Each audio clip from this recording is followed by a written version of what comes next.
Welcome to the Cherland podcast, where I, Cherland, meet up with a musician, hear about what makes them tick, what kind of experiences they're bringing into their musical journey, and how we might be able to apply it to our own.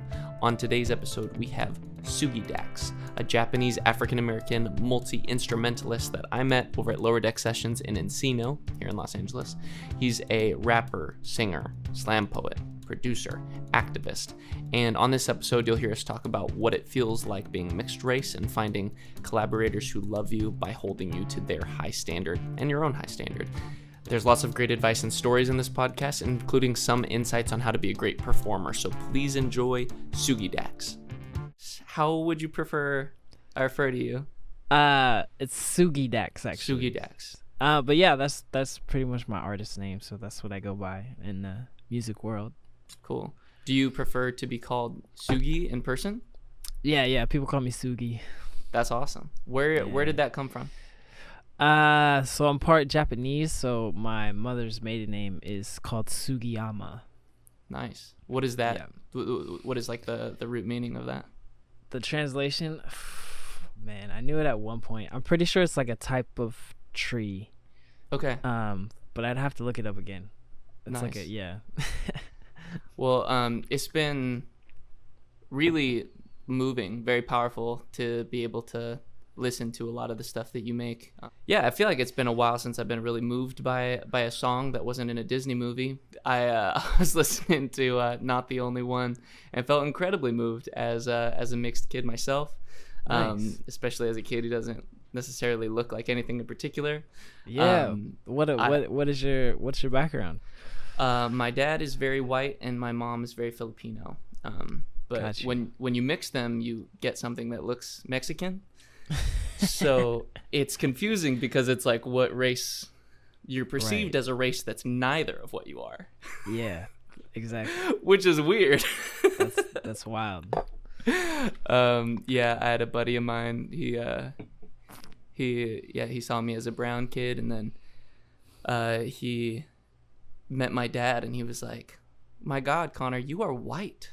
You are very white." I was like, "I'm exactly half of both." So I don't know, man. Crazy.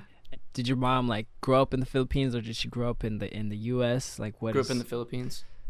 Nice. Yeah. So she immigrated here when she was 8.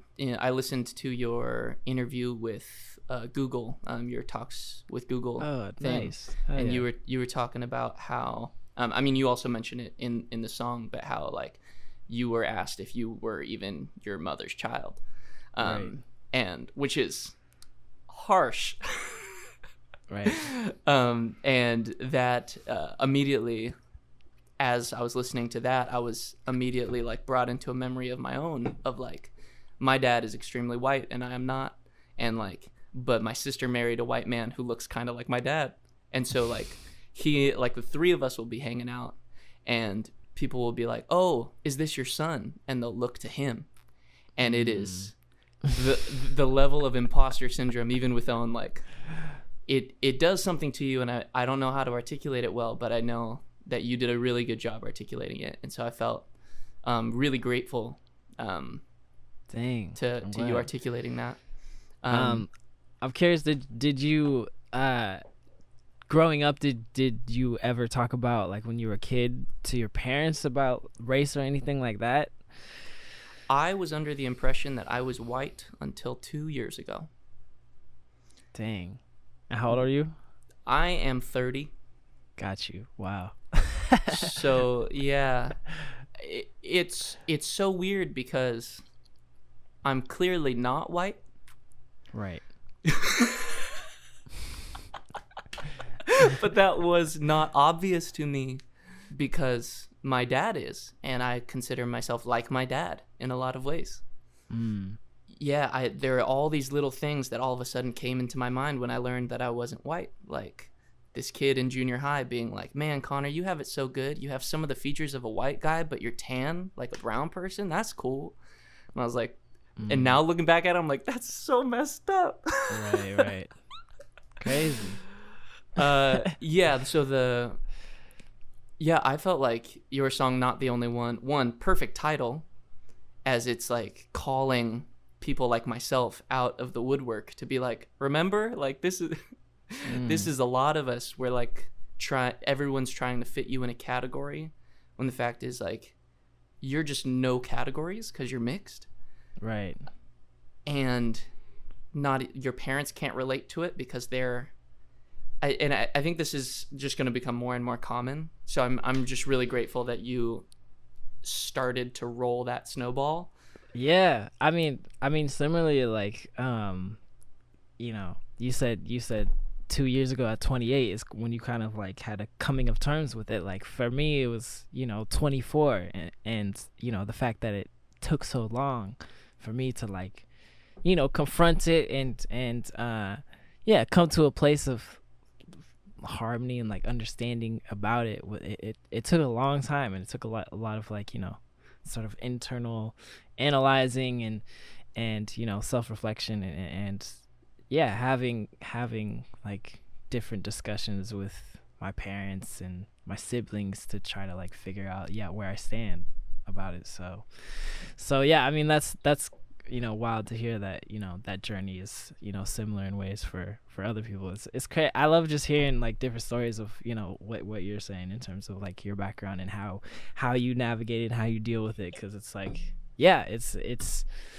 it is going to become more common as the world becomes more interwoven, more mixed up, and 500 years from now we're hopefully will be more like just mutts and like so much less segregated and all of us mushed with a million things. So I mean yeah, I think I remember having this thought when I was like 16, and I was like, I figured out the cure to racism, and it's really just all of us being so brown and like ambiguous looking that you can't be racist because we're all just mushy brown. Right. So I like that. That's a good, what you're saying is intermarriage as the cure, which is really good. I think that'll fly practically. What is it like to have so many people? I mean, you started this level of vulnerability by sharing your story first, but what is it like to have so many people relate to something and then tell you their story kind of unprompted? Yeah, I mean, I love hearing it because I'm still learning like the different stories, because a lot of the song's purpose was just to come to terms with it myself, and it was kind of based on a small number of people really in college that I met that were also mixed.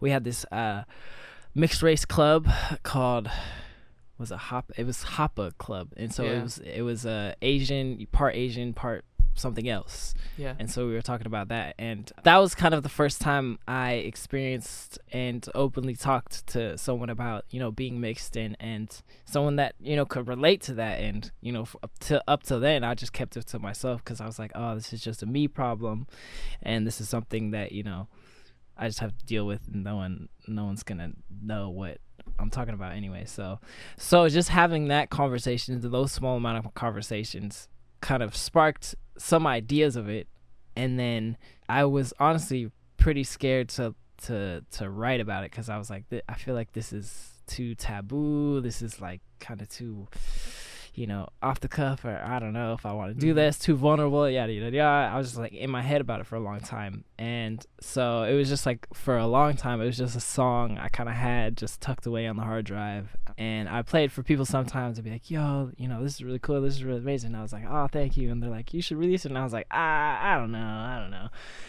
but I think really I got encouragement from enough people like in my inner circle to be like, yo, just do it, like you got it, like kind of encourage me and really support me, that I was like, okay, I'll do it. I feel supported enough that I was just in my head about it, and obviously now that I did it, obviously I'm grateful and really glad, because I've gotten a lot of people that have reached out and been like, yo, like I relate to it and on so many ways. And I just did like a couple weeks ago a show put on with the nonprofit that I kind of released the video with, which is called Multicultural Americans of Southern California, MASC. Yeah. And so they focus specifically on mixed race community, and specifically actually on teaching kids or parenting kids that are mixed race, and having those conversations early on, so they're able to like deal with these things early on in different ways to teach about race and deal with sort of this dilemma. So yeah, it's kind of been on the forefront in my mind, and just through them like being supportive of the song and me, I think was important just for me, and kind of validating of the title, Not the Only One, being like, okay, a bunch of people experience the same thing, and it's not just like a story that's specific to me. So I think that's really cool, you know.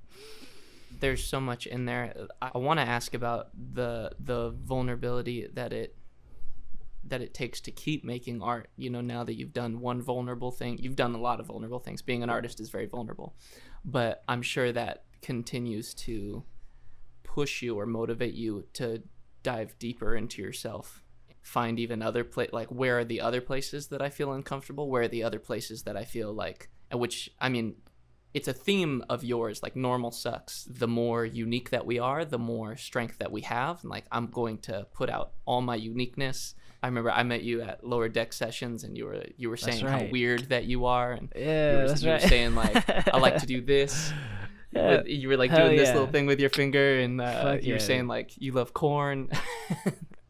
I'm glad you remember that. Which I feel like was the most normal thing that you said, but like, do you have other things in your hard drive at the moment, like other things that you're also like debating whether or not to release? You obviously don't say it if you're comfortable with it, like what subjects they're around, but like right. Yeah, I mean, I definitely have. I have a lot of songs on my hard drive to begin with that you know that are just in the unreleased category. But yeah, a lot of them are songs where I'm just getting stuff off my chest, and it's like, you know, saying some wild shit, and then it's kind of just like dealing with, does this make sense to like put out, and is this gonna have a positive impact? A lot of this is like the mental barriers that I kind of create for myself, but just to say there is a lot of music, just because, you know, I think I create music in different spaces. Like sometimes I use it as, oh, I just want to like have fun, and I just want to make something that feels fun, feels light. Oh, I really want to make something that feels like very technical and really dive into my musicality bag.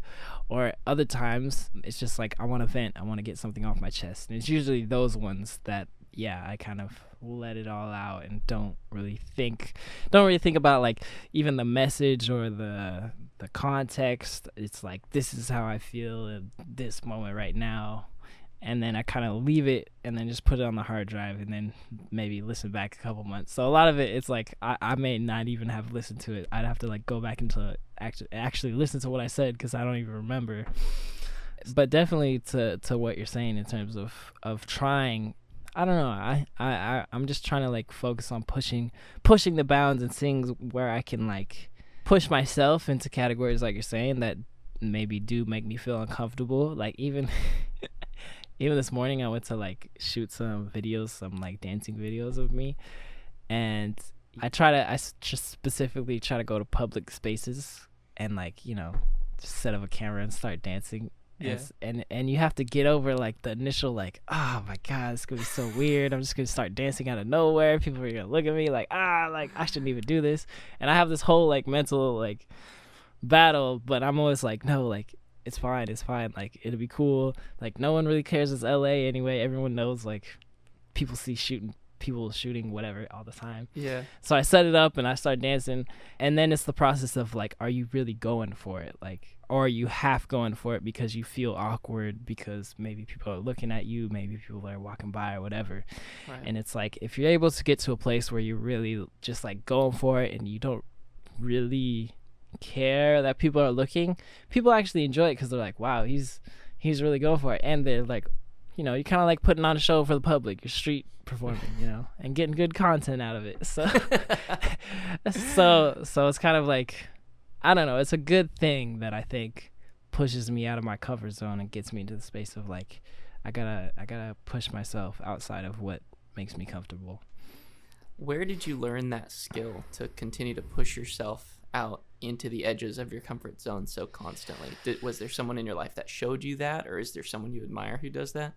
I think honestly, like, it does come from how I grew up, and kind of just being different, and being feeling like I never really had like a community that I could be comfortable with. I think there was a sense of like, I'm already so different from at least the people I was growing up with, which was a very like small town community, that, you know, I think I sort of very much got used to being like the outsider, the outlier, and still being able to like make friends, and find my way around it, and like take the hits when they come.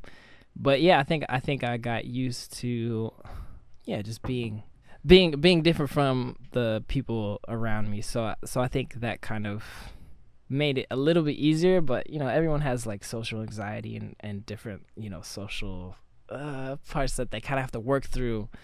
And, you know, I'm also I would say fairly introverted as well. So socializing is like always a thing of like, do I really want to do this? But then I'm like, I have to be comfortable with being uncomfortable. And, you know, I think I've always, because that it always betters you. Like you always learn something from doing that. So if you're wanting to grow and you're wanting to learn, like, making yourself uncomfortable is kind of like the first step of doing that. And so I don't know, I think I just try to focus on that all the time.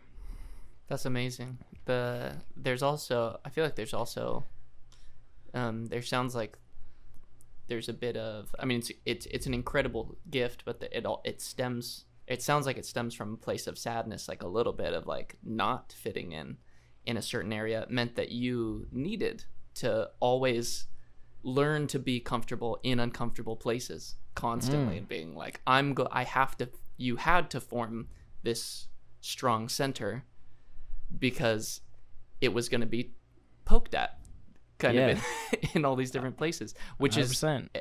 I think speaks to your character a lot, speaks to incredibly something strong internally inside of you.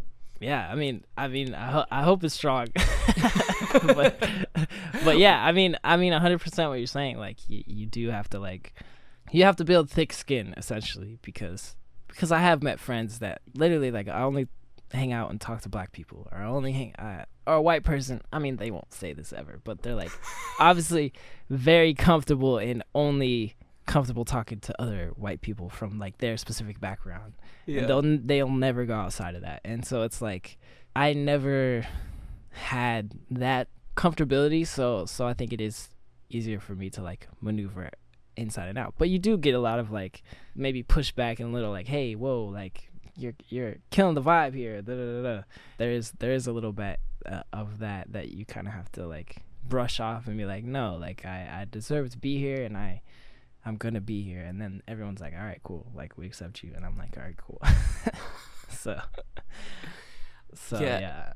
It's something that you brought up in your Google interview as well, where you were saying you don't like to think of yourself as black or Asian. You just try to think of yourself as a human being, which I think is so powerful to be able.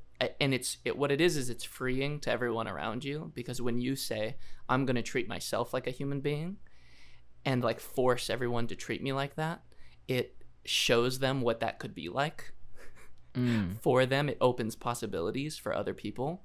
I think it's an inspiring way to live, and I think, yeah, that's definitely something that I've been trying to emulate too. As even the term mixed is a category in itself, and being like, cool, well, I'm not going to hang out with black people or white people. I'm just going to hang out with mixed people. It's like, well, that's the same thing, right? It's it's one more category to feel safe in, versus saying like, you are going to be the strongest human being, and I'm going to go where I feel I'm supposed to, which is such a cool way to live in the world. Yeah, I mean, yeah, I fully believe that part. So I'm glad you listened to that. I appreciate that, man. Yeah. I want to get back to this hard drive of songs that you have. You write a lot, is my assumption. I do have lots of demos that I write all the time. What is your habit of writing? What does that look like in a week for you? In a week or in a month, whatever that means. I mean, a lot of my demo making is just like, it's very sporadic and very random and very like, oh, I like this chord, like what if I reverse it, what if I chop it up? And like, I don't really think, I'm not one of those people that thinks like, I want to make a song that, you know, touches on funk and rock and mix it into the do, and then I'll flip it. And like, you think about it beforehand, and then you kind of like have this master plan, and then you go about it. I'm very much just like going off, you know, one foot in front of the other, like, ooh, that sounds cool, like I don't know what to do from here, like what if I throw this plug-in on it, like, oh, that sounds cool, that takes me over in this direction, and then it ends up being what it ends up being. But I kind of just like follow the gut, like in every moment. Yeah, so a lot of times it can turn into this like mush of just like it doesn't make any sense because it's just too wild.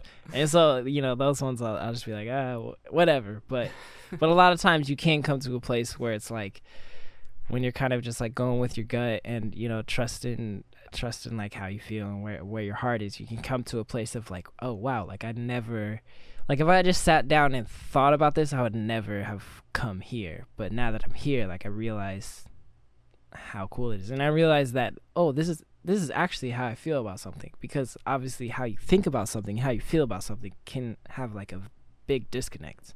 And when you're making music, obviously music is all about feelings. So how you feel about something is actually way more important than how you think about something.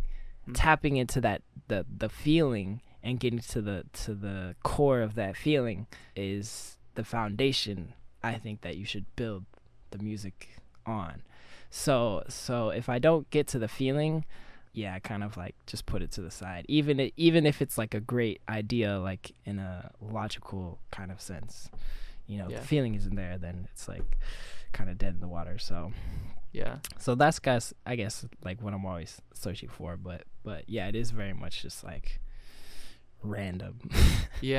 When you create these songs, you put them on a hard drive, and then there's a review, an informal review of you listening to it a couple months later, maybe whenever later, and some things you're like, oh, I kind of like this, and some things you're like, I hate this, I never want to see it.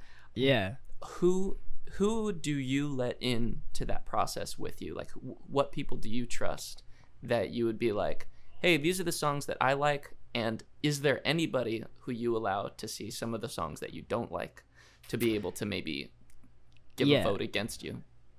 So my band, they're on the inner circle. So my inner circle is like my band, my manager, and then this guy. We kind of like work together a lot on my music. He's like a mixing engineer, so he kind of is like a pseudo executive producer kind of role, but we just kind of help each other with different projects. So he helps me with my artist project, but that's kind of it. And that's not to say I'll play it for random people all the time. I won't take their input very seriously. That's the difference. It's like I'll play songs for whoever, and if they're like, yo, that's dope, or if, yo, that's trash, like I won't really care like what they say.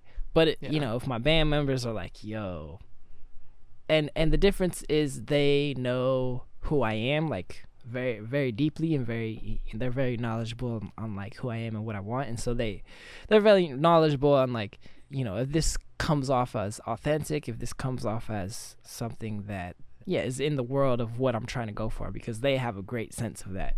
Like a random person off the street, they might like the song, they might like be like, yo, this is a hit, da da da da, but they're not gonna have that sense of like, is this gonna be beneficial for like the repertoire that I've put up before? Is this beneficial to like who I am as a person? Does this represent me like in an authentic way, type of thing?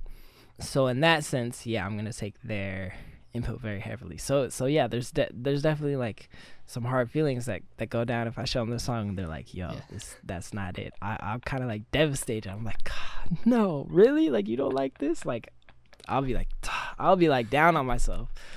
So it's kind of crazy because it ends up being like, those are the people that I'm trying to impress. Those are people that I'm trying to like hit hit that mark and hit that standard. It's kind of that inner circle, because they have very high standards for me as well, and that's how it should be. Like, your friends kind of have high standards for you, so if you're not hitting that standard, you know you could have done more, gone harder, like dug a little bit deeper. Because it's true, like, I'll show them a song and they'll be like, nah, bro, like, you gotta rewrite the verse or like rewrite the chorus, like, it's not hitting. And I'll be like, really? Like, man, like, I thought I did so good. I'll take it back and be like, man, like, all right, I'll go for it and like rework some things and like go for it like ×2. And then I'll show them and they'll be like, this is it, man. And I'll be like, and it is like 100 times better. And so that's why I trust them. And those are like, that's essentially my core. It's so cool to have people surrounding you who are incredibly musically talented, but also who love you. That is super like, important. I feel like the biggest gift that you could have is like people who have the means to like help you get to the next level and still care for who you are and your original vision above everything else. That it's immediately after your performance at Lower Deck Sessions, just like fell in love with Marwan and Aaron. I hired Marwan to do a wedding gig with me, and we did like, it was like a 8-hour day where we just got to no way time. Were you the one where you guys went to like up north? Over in Montecito. Gosh, okay, now it's all, that all makes sense. That was he was telling me about that. He's just such a special guy, and like as soon as I moved to LA, he and I just got to grab a coffee, go for a long walk together, and talk about all the stuff that's going through my head as I'm like new to the city. And he's just the sweetest. He's just the sweetest. He's a genuine dude. Yeah, and back to what you said about like people that care about you and also are like really talented. Like for me, like my bar. So I guess a little bit of backstory on bar one. Like I'm very specific and intentional on like who I try to invite in my circle. Being like, so Marwan, he's like kind of the most recent addition. Like I probably know him at this point like a year and a half now. So more so the other guys I've known for like 3 to 4 years. So he was putting on these events called Apiary. Yeah. And did he tell you about them? Yeah. Okay, yeah. Early on, like, he invited me to play at one of the Apiary shows, and I was like checking it out, and I was like, oh, this seems like he's just like some random dude just like trying to put stuff together. But I saw that he was like really grinding and really working hard, so I was like, all right, I'll support this dude because it seems like he's really trying to do it. Pull up, obviously, you know, it's like very DIY, very like last minute put together. But he had like vendors there. He had like everything set up, and he was telling me about how, you know, he stayed up till like 3 a.m. to like break everything down, and you know, he really tries to put it together.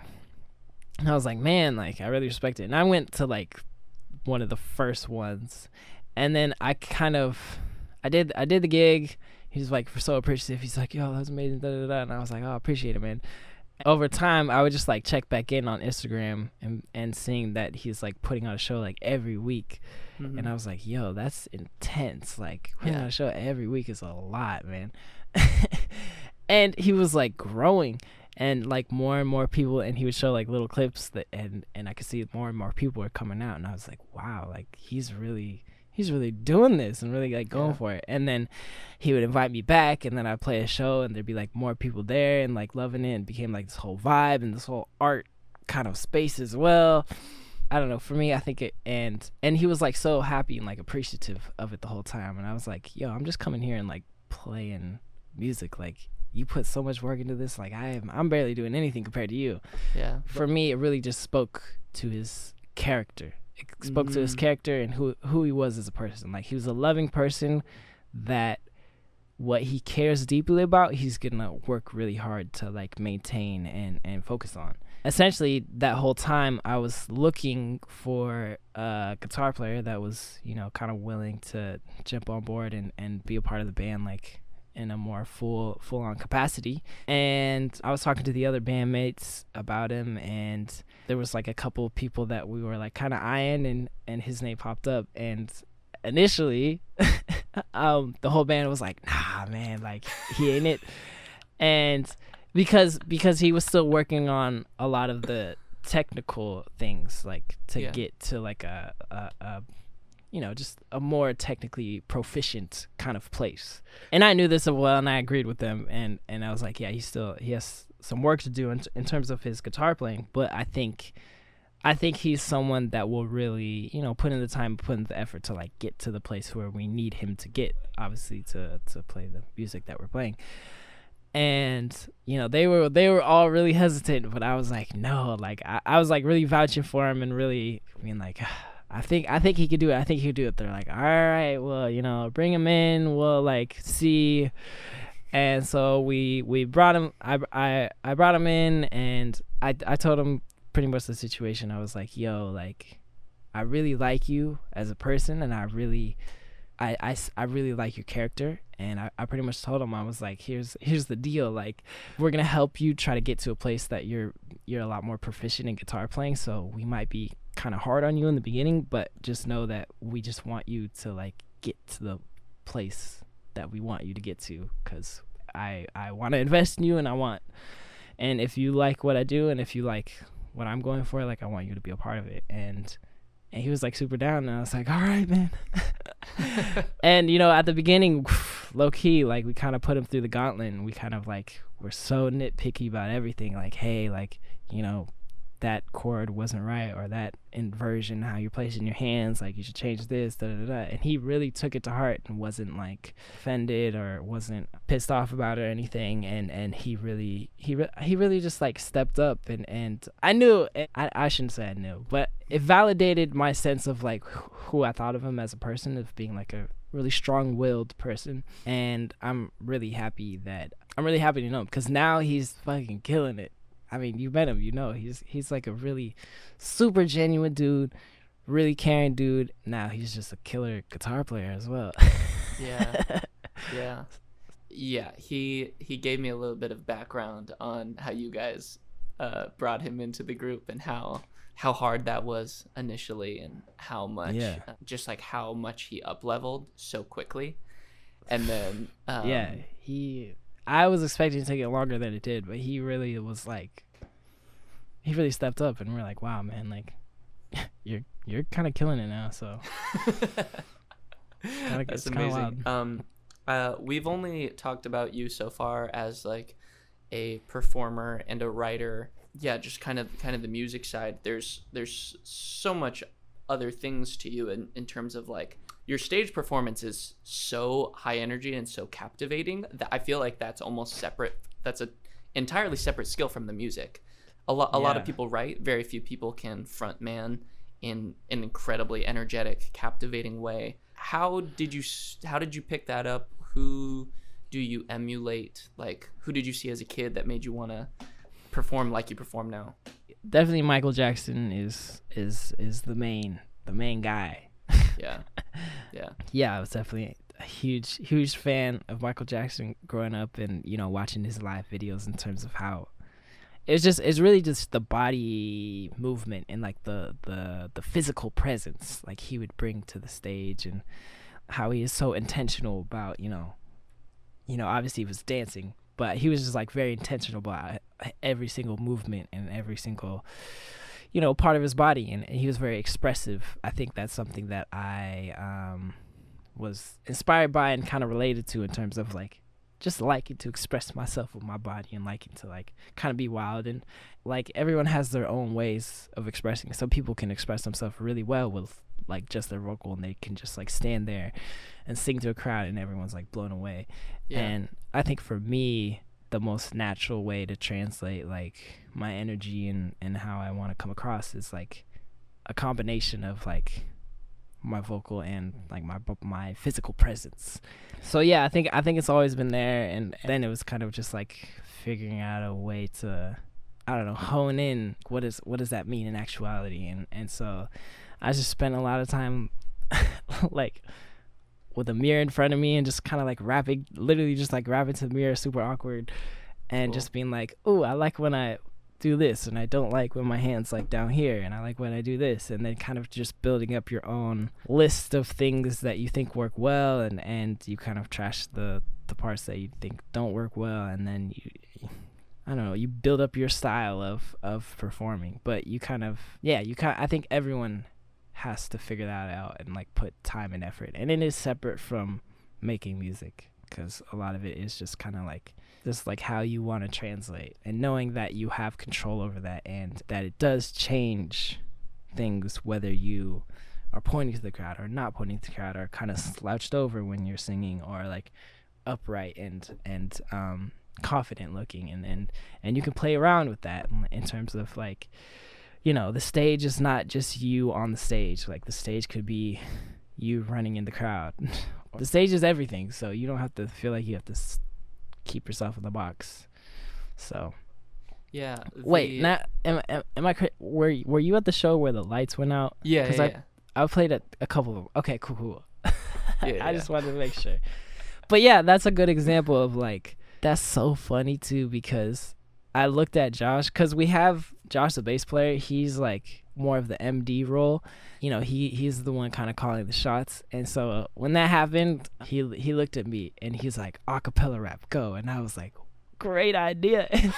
and so I was like, all right, everyone, let's go. Let's do this thing. That wasn't like, that wasn't planned or anything. And then it just got me to the place of like, oh yeah, like I don't need a microphone to like, you know, enjoy myself and like have a good time.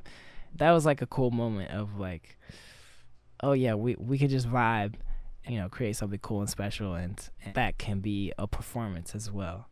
It's so interesting because dancing feels like a different skill than performing and singing, because performing and singing, you have to deal with the practicality of the microphone. There just has to be, you're not going to wear the Britney mic. So, I mean, that would be tight. But I've thought about it before, but nah, not yet. It's so weird how pretentious it feels when it shouldn't be pretentious, but it feels pretentious to like have a battery pack with a Britney mic. I think it's tight. I think boy bands are sick. The practicality of like dancing or moving on stage while having like a close relationship to the microphone, it's very hard.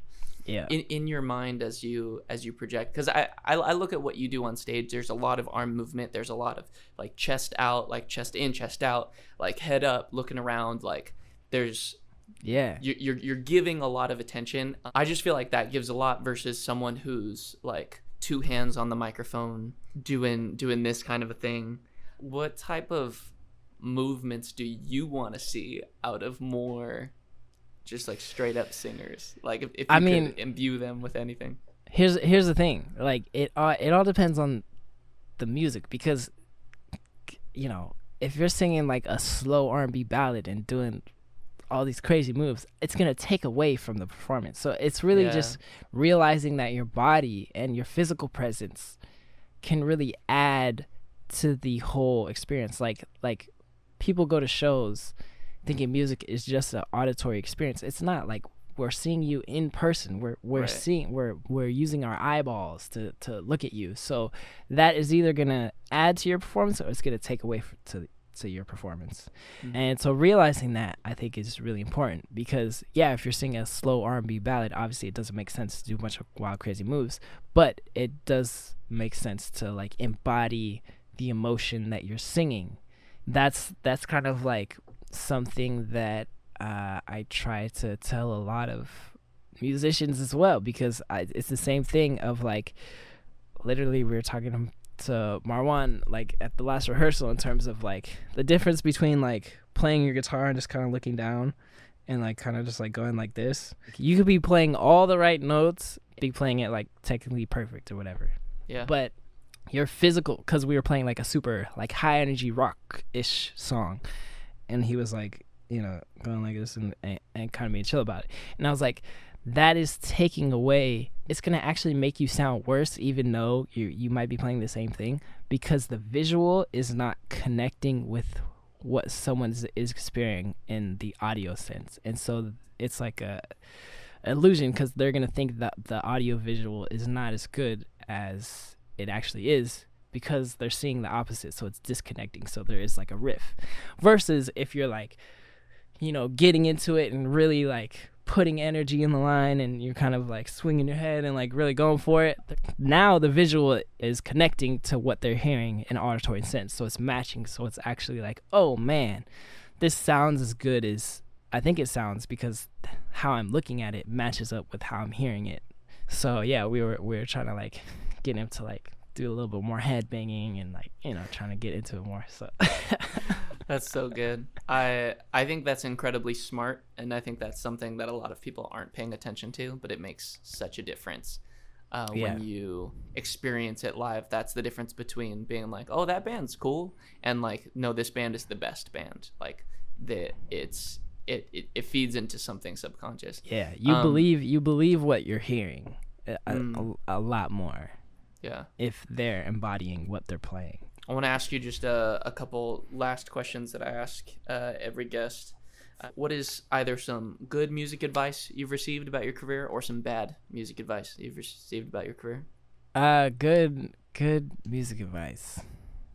If you hit me tomorrow, this answer might change, but the first one that came to mind was kind of making the switch in my life, being like, of course, everyone comes in and it's like, oh my God, like, this is popular, so you have to do this. This is popular, so you have to do this. And kind of like following the trend of like, what I do is not good because it's not whatever, the most popular thing. But I think when the switch came for me of when someone told me it doesn't really matter what it is, as long as it's believable, that's going to translate to essentially popularity, or like what people enjoy. Because I think that's the biggest piece that, and subconsciously people are looking for.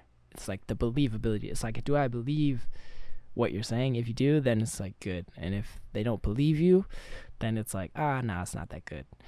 So I think that really changed how I thought about making music, in terms of like, trying to be authentic, and then also trying to make whatever I'm saying like really, really believable, so it's coming off in like a very real way, because then it'll cut through. And then really letting go of the sense of like, oh my God, like this is the sound that is popping right now, so I gotta use this sound, or this is like the way people are writing these days, so I gotta write like this. It's like, no, whatever you're doing, like you can pick your lane. You just gotta make sure every piece of that is adding to the believability factor, and then that's gonna translate way more than trying to be trending and popular because of A, B, and C are happening. Yeah. What books have been important to you? They don't have to be music related, but what books or authors have been meaningful to you for the last couple of years? I mean, it's kind of unrelated to music, but James Baldwin is my favorite author. Great. He speaks on race and racism from so much more of a analyzing the subconscious that I think no other piece of writing does as well as he does.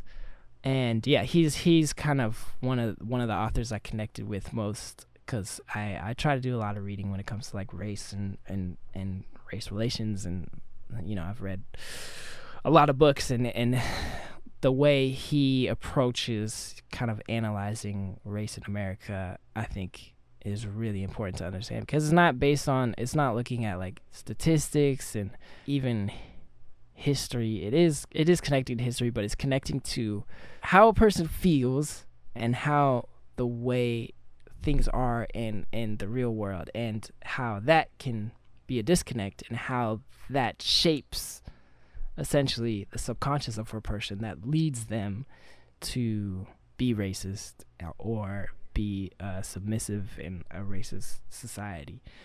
So I think it's really important.